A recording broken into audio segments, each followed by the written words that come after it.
Salut à toi, j'espère que tu vas bien. Bienvenue sur cette nouvelle vidéo. Aujourd'hui, je vais te partager ma toute première expérience en compétition de calisthénie. Donc, c'était une compétition d'endurance de 7 rep. J'ai eu la chance d'avoir tous mes passages filmés de la compétition. Donc, je vais te partager tout ça. Je vais un petit peu t'expliquer comment est-ce que je me suis senti, qu'est-ce qui s'est passé avant au niveau de la prépa, comment est-ce que j'imagine la suite maintenant que j'ai pu participer à ma première compétition. Et juste avant, je te partage quand même un tout petit peu plus d'informations. Donc le 7 rep de la calisthénie, c'est une branche de la discipline. C'est une branche d'endurance qui consiste à faire des circuits où on va en fait enchaîner entre des dips, des tractions, des pompes, des squats et des muscle-up qui sont soit lestés, soit au poids du corps. Et le but, c'est qu'on découvre en fait le circuit le jour J et qu'on essaie tout simplement d'être le plus rapide possible. Donc il faut être préparé en fait pour tout. Ce qui est intéressant, c'est que la calisthénie, j'en fais quand même depuis pas mal d'années. Par contre, l'endurance à proprement parler, je n'en avais jamais fait. Et c'est pour cette raison que j'ai décidé de me faire coacher, de me faire accompagner pour préparer cette compétition. Donc j'ai la chance de connaître quelqu'un qui est un ami à moi aujourd'hui, Axel, qui est spécialisé dans les battles de calisthénie. Donc je me suis fait coacher par lui. Et donc on avait 3 mois pour préparer cette échéance. Le but premier, c'était de me qualifier aux espoirs. Donc je vous affiche le set de qualification quelque part. Donc c'est comme ça que ça fonctionne. On a un circuit en avance à faire, on doit se filmer et envoyer ça. Et les meilleurs temps sont sélectionnés pour pouvoir participer à la compétition. Donc malheureusement pour les espoirs, j'ai pas été pris et j'ai pas fait un assez bon temps. Par contre, j'ai réussi assez facilement à me qualifier pour l'autre compétition, niveau plus abordable, qui était les premiers pas. Et c'était vraiment une expérience incroyable. Donc je vais vous partager tout ça. La chance qu'on a, c'est que c'est une discipline, enfin c'est une branche en tout cas de la calisthénie qui est vraiment en pleine expansion, en pleine explosion. Donc il y avait beaucoup de monde. Je pense que c'est la toute première fois qu'il y avait 60 participants à une compétition. Donc voilà, je vais vous partager tout de suite les sets et vous expliquer un petit peu comment ça s'est passé. Donc juste avant au niveau du fonctionnement, donc comme je vous disais, on était 60 à cette compétition-ci. On avait tous 2 battles à réaliser, donc on allait passer 2 fois. Comme je vous disais, on découvre les circuits le jour J et c'était donc des circuits qui étaient assez rapides et en fait ils comptabilisaient le total des 2 battles, donc des 2 circuits, pour faire un classement. Et les 8 premiers du coup à la fin des 2 battles étaient qualifiés pour passer donc aux phases d'après, donc les quarts de finale, les demi-finales et la finale. Pour chaque battle, on passait 4 par 4 et on avait tous 2 juges. Je vous partage l'information parce que c'est important pour ce qui va arriver. On avait tous 2 juges, donc un premier juge qui compte les répétitions et qui nous explique un petit peu la suite du battle, parce que quand on est dedans, on oublie un petit peu, on n'est pas censé retenir le set, donc c'est une personne, c'est le juge qui nous guide sur les exercices, et on a un deuxième juge avec un petit drapeau qui du coup va pas nous compter les répétitions, mais valider les répétitions et surtout nous dire quand il y a des no-reps, c'est comme ça qu'ils les appellent, donc quand il y a des répétitions qui ne sont pas validées. Information du coup importante parce que j'ai fait pas mal d'erreurs lors du premier set. Donc c'est parti, on commençait le set que vous devez voir normalement affiché quelque part avec une première transition qu'on avait très bien travaillé avec Excel. Donc je me sentais vraiment plutôt bon là-dessus.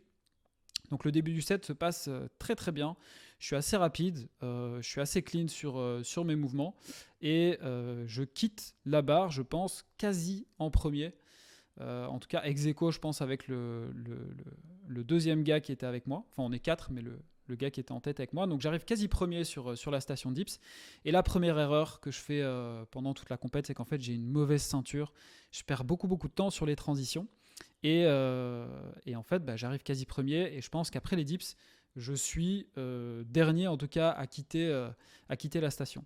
Vu que c'était des sets qui étaient très courts, le temps est compté et donc de l'optimisation comme ça, des transitions au niveau de la ceinture, etc. Il faut vraiment que je fasse attention à ça pour les prochaines fois. Ça fait partie des erreurs du début, en tout cas quand on commence. Et là, c'est à ce moment-là où j'ai le plus merdé. Donc on enchaîne sur des tractions. Premier point, c'est que je n'arrivais pas à me stabiliser. Je perdais beaucoup de temps, beaucoup d'énergie. Donc je décide de cut, de séparer les tractions. Et surtout, vu que je suis focalisé là-dessus, j'entends pas du tout les juges qui me lèvent le petit drapeau et qui me font pas mal de no-reps. Donc là, je vais être assez étonné parce que je suis déjà en retard. Et là, en fait, je pense avoir fini. Et ma juge me dit que j'ai encore 5 répétitions à faire. Donc j'avais fait 5 erreurs. Et là, ça me fait un peu chier, je vous avoue, parce que je commence la battle quand même pas très très bien. Mais paradoxalement, c'est à ce moment-là où je commence à me dire, tu sais quoi, chill, t'es là pour kiffer. Donc c'était vraiment plutôt cool parce que c'est là où j'ai vraiment pu me mettre à fond dans le battle et profiter. Donc là, on avait des pompes, j'étais assez confiant et je suis quand même assez fort sur tout ce qui est poussé, donc dips, pompe. Donc là, j'ai pas rattrapé le retard, mais j'ai pu un petit peu plus fuser. On a des squats qui étaient assez particuliers avec le kettle, avec la cloche en haut. J'avais jamais fait comme ça et c'est vrai que l'air de rien, déjà ça congestionne un petit peu les bras de le tenir. Et il y a une forme d'équilibre à avoir aussi au niveau du poids. Donc c'était pas très énergivore, mais l'air de rien, c'était la première fois. Je pense que je devrais un peu plus me préparer par rapport à ça. Donc là, on arrive sur un muscle-up, je me repose quelques secondes, même si je pense que j'aurais pu fuser. Et en fait, à ce moment-là du battle, je suis 3ème sur 4. Un peu dégoûté parce qu'encore une fois, ça va très très vite. C'est des sets qui étaient très rapides. Donc là, au niveau des dips, je me prends même encore des no-reps ici, il me semble.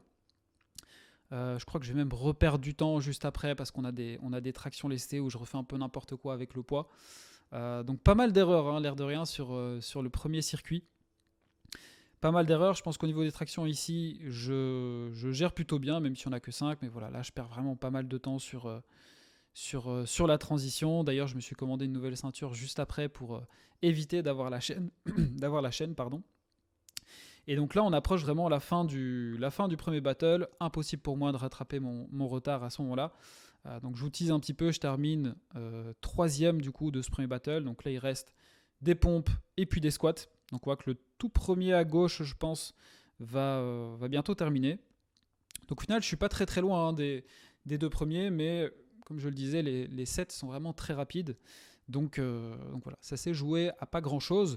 Je vous ai sorti aussi le tableau du coup des scores, parce qu'en live, en fait, l'organisation nous proposait un tableau avec les scorings, avec les classements, etc. Et donc à la fin de ce premier battle, donc là je fais 3 minutes 36 au temps et je suis donc 17ème sur 60 après ce premier battle. Et donc je crois que je suis à une vingtaine, un tout petit peu plus que 20 secondes d'écart avec le premier et plus ou moins 15 secondes d'écart avec le 8ème. Donc en fait ça se joue à pas grand chose. Je suis un peu dégoûté, mais je suis quand même assez satisfait parce que je me dis en fait si j'avais pas perdu de temps sur les no-reps, si j'avais optimisé au niveau de la ceinture, je me dis putain j'aurais pu être parmi, en tout cas je pense, les 8 premiers. Dans tous les cas, ça a été assez cool parce que je me dis ok, j'ai vu les erreurs sur lesquelles je dois faire attention. Pour le deuxième battle, je sais que j'allais pas avoir de stress parce que j'ai simplement passé cette première étape. Donc là, je me sentais plutôt bien. On avait plus ou moins 2 heures, je pense un peu plus de 2 heures avant le deuxième battle.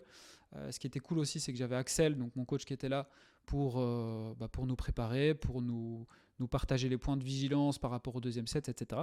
Et voilà, je n'étais pas du tout stressé pour le deuxième. Et dans tous les cas, la stratégie, elle était assez claire pour la suite. C'est que j'étais 17ème. Si je voulais être 8ème et pouvoir aller aux phases finales, je devais tracer. Donc il n'y avait pas en fait de ok, il va falloir couper ça, il va falloir couper ça. Il n'y avait qu'une stratégie. C'était de foncer. Donc au niveau du deuxième set, pareil, on commence avec des transitions qui se passent très très bien. On enchaîne avec des tractions. Je préfère couper à ce moment-là. On avait 15 tractions. J'essaye d'être un petit peu plus lent et contrôlé sur mes tractions parce que j'ai l'impression que c'était en me précipitant que j'avais perdu un petit peu de temps. Donc on en a 15, je décide de couper 10 et 5. Encore une fois, j'ai vraiment de la chance parce que ce soit mon coach ou même d'autres personnes comme... voilà, j'ai des proches qui sont dedans, donc j'ai pu vraiment être bien préparé, bien expliqué. Enfin, on a pu bien m'expliquer comment gérer mon effort, etc. Je sais qu'il y a beaucoup de personnes qui démarrent très très vite. Je pense que là, j'arrive 3e ou quasi dernier sur la station de dips. Et en réalité, je m'affole pas parce que je sais que je gère mon effort. Donc là, on avait des dips à 20 kg, on en avait seulement 5. J'étais un petit peu dégoûté qu'on n'avait pas plus de poussées parce que c'est vraiment là-dessus où je suis le meilleur. Mais bon, de toute façon, c'était comme ça. Donc là, on enchaînait pas mal entre dips et squats, entre traction et dips, pardon, au niveau du premier battle, enfin au niveau du second battle, pardon, au début du second battle. Donc là, on avait une dizaine de tractions. Pareil, je vois que je suis pas hyper stable. C'est vraiment pas optimisé mon mouvement, donc je sais que je dois bosser là-dessus. Et j'ai bien fait de cutter parce que donc là, j'arrive au deuxième dips. Et je pense qu'à ce moment-là, je suis déjà premier donc du deuxième battle. Donc même principe, hein, les dips, honnêtement, je les mange facilement à une bonne vitesse. Alors c'est pas très très lourd, mais vraiment je les sens pas passer. Et donc je pense que je suis bel et bien premier à la fin de cette ligne-ci. Donc là, il nous restait des tractions de tête. Donc là, on avait 5 tractions, on avait des dips au poids du corps. Et ensuite, on enchaînait donc avec des pompes et des squats avant de terminer sur un dernier muscle-up. Donc là, 5 tractions, c'est vraiment facile. Donc on voit que le premier, je le rattrape déjà à ce moment-là. Donc là, je me dis, c'est très très bien. Je suis premier, je donne tout. De toute façon, il n'y a pas de réflexion à avoir, il fallait que je fuse. Et j'avais Axel, donc mon coach qui était juste à côté, qui pouvait me conseiller, qui me filmait aussi et qui était très très clair sur ses consignes. De toute façon, il fallait que je fuse. Les squats à ce moment-là, honnêtement, c'est c'est pas facile, c'est pas très lourd, mais en fait, l'air de rien, on accumule quand même un petit peu de fatigue pendant le set. Et voilà, je sais que c'était un moment qui n'était pas très très agréable. Il faut vraiment tout donner à ce moment-là. Je pense que ça se voit à ma tête. Et ce qui était cool, c'est que je prends 0 no rep sur ce deuxième circuit, donc c'est assez cool. Dernière série de pompes que je décide de couper en 2. 10 et 10 parce que je sais qu'il me reste un muscle up à la fin, je veux pas prendre de repos et j'ai vraiment envie de valider la répétition. J'ai eu de la chance, j'ai l'impression, je trouve, sur muscle up parce que je le passe facilement mais j'ai ma main qui glisse et j'ai eu peur qu'on me mette un no rep. Mais heureusement, ça s'est plutôt bien passé. Et donc je termine ce deuxième set à ce moment-là. Je termine du coup à 3 minutes 9 et j'ai regardé du coup le classement à ce moment-là. Je suis 9e sur seulement le classement du deuxième battle et comptabilisé, donc c'est vraiment ça qui fait le total, comptabilisé avec les deux sets, je suis donc 12e, je termine 12e sur 60.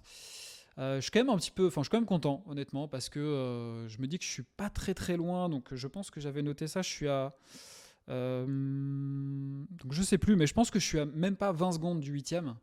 Donc je me dis, putain, avec les erreurs que j'ai fait au premier set, j'aurais pu peut-être avoir une place dans les 8 premiers. Après, voilà, si on refait à chaque fois les battles, on peut toujours mieux faire, évidemment. Ça s'est passé comme ça s'est passé. Mais globalement, très content de cette première expérience. Très content aussi de mon deuxième set. Content d'avoir pu faire des erreurs, d'avoir pu expérimenter du coup le monde de la compétition, même si c'était les premiers pas, il n'y avait pas beaucoup d'enjeux non plus. Mais voilà, très content en tout cas de comment ça s'est déroulé. Pour la suite, en tout cas à partir de maintenant, j'ai bien envie de continuer le monde de l'endurance pour plusieurs points. Le premier, c'est que je me retrouve beaucoup en fait dans ce monde de l'endurance. Dans la calisthénie, il y a vraiment plein de directions, plein de branches avec le freestyle, le statique, l'endurance, le streetlifting, etc. Je ne dirais pas que j'ai touché à tout, mais presque. Et je me suis jamais vraiment senti proche d'une communauté dans la calisthénie. Et ici, en tout cas, à ce moment-là de mon parcours, je me sens vraiment bien dans cette discipline-là. Donc c'est pour ça que j'ai envie de continuer. Et surtout, en fait, je sais que j'ai fait une belle progression depuis le départ. Ça fait seulement un peu plus de 3 mois que je m'entraîne. Et je sens vraiment que j'en ai encore sous le coude. J'ai envie d'exploiter le potentiel que je peux avoir dans l'endurance, même si honnêtement je cours pas du tout après un statut, après des premières places, etc. Ça me fait vraiment du bien en fait de retrouver des challenges dans ma pratique, de retrouver une envie vraiment, un feu à l'entraînement que j'avais pas perdu, mais qui, avec le temps, ça fait 10 ans que je pratique la calisthénie. Je coach aussi en même temps, donc je mélange le pro, le perso. Il y a des moments où en fait les entraînements, c'est un peu moins kiffant tout simplement. Et là en ce moment, ça me fait vraiment trop du bien, ça me fait trop plaisir de pouvoir faire ça. Donc je compte bien continuer. Je compte bien essayer de me qualifier pour les espoirs l'année prochaine. Et voilà, hein, je pense que c'est à peu près tout pour ce premier débrief. En tout cas, si tu regardes cette vidéo et que ça t'intéresse de t'initier, que ce soit à la calisthénie ou alors au monde des battles, moi, c'est avec très grand plaisir que je peux t'aider par rapport à ça. Ce n'est pas forcément le sujet de la vidéo, mais si tu regardes un petit peu ce que je fais, je coach en calisthénie aussi. Et voilà, si tu as envie de t'initier à cette discipline, si tu as envie de découvrir le monde de l'endurance, je t'invite à me contacter. Je t'invite à réserver directement un appel avec moi. Tu as le lien dans la description. On pourra déjà faire un point sur tes entraînements, sur ce qui te motive, sur ce qui t'empêche d'avancer aujourd'hui. Et comme ça, je pourrais te partager un petit peu plus d'informations sur comment est-ce que potentiellement on pourrait avancer ensemble. Je te laisse avec ça. Je pense que j'ai tout dit. En tout cas, ça m'a fait vraiment plaisir de te partager cette vidéo aussi. Je te souhaite une bonne journée, une bonne soirée, peu importe où tu en es, et à très vite. À plus.